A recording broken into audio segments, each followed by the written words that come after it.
Hello, and my name is William Elliott. Welcome to A Life with Blindness.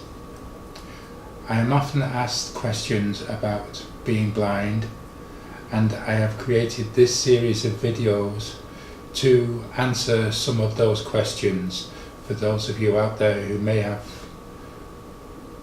questions about blindness.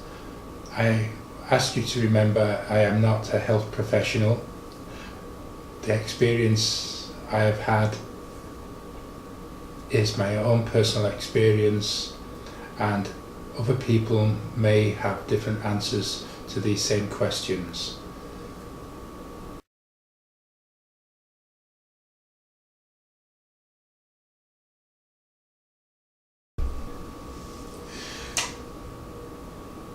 People often wonder what it's like for someone who has lost their sight, how they relate to members of their family. The thing to remember is no one goes blind in isolation. It does affect everyone around them. Members of the family and people, colleagues at work are all affected by one person's blindness.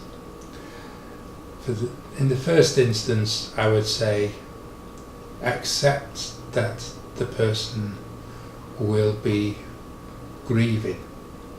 It's not easy for anyone to lose their sight, and they would probably get angry, get upset, be lots of days when they are up and down emotionally, and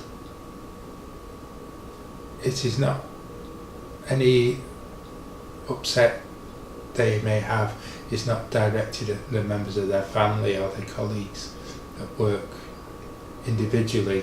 It's just a very, very difficult time, and after a while they will slowly be able to adjust and recover from the grief of initially losing their sight.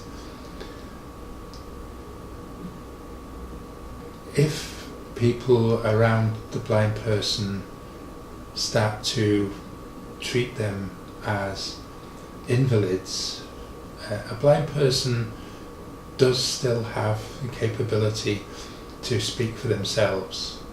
If you go to a restaurant and order something, quite often a waiter will ask the sighted person at the table, what does the blind person want? Well, allowing the blind person to answer the question is a really big thing. It helps to build their self-esteem. Don't talk for the blind person. It's not in their best interests, and it's not in your best interests either. It can actually cause more problems later on down the line.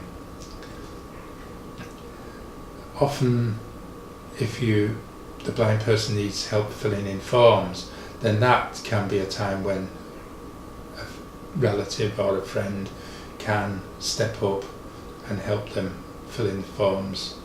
If you go to a doctor's office, quite often there are lots of forms to be filled out with lots of personal information, and you don't really want to be telling a complete stranger who you just met for the first time all of your medical details.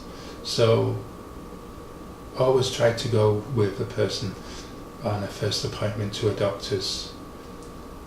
If later the blind person wants to go on their own, then that's quite alright.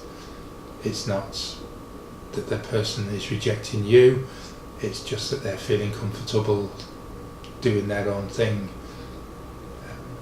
Also, if you are worried about the person being able to get around, leave the newly blind person to their own devices. If they learn how to operate, say with a white cane, which they would need to do, or if they eventually get a guide dog, they will be pretty safe as long as they follow their training and instructions in training. generally they will be safe. You don't need to worry. You could even just come up with a system whereby if the person, you know the person will be leaving home, the person just calls you before they leave home, they then call you when they get to the destination, or call you if, say, a bus hasn't turned up on time. So just to let you know not to worry.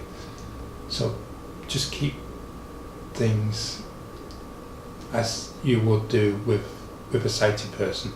Don't stress the newly blind person with the worry that you may have about them maintaining some independence.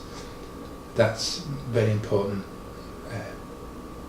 You lose a lot of your self-esteem if you just retreat into your shell and never go out on your own and let all the worries of what ifs just make you a prisoner. As a blind person, you need to be able to overcome any obstacle, because any obstacle for a blind person is a major obstacle. There are no small obstacles when you go blind.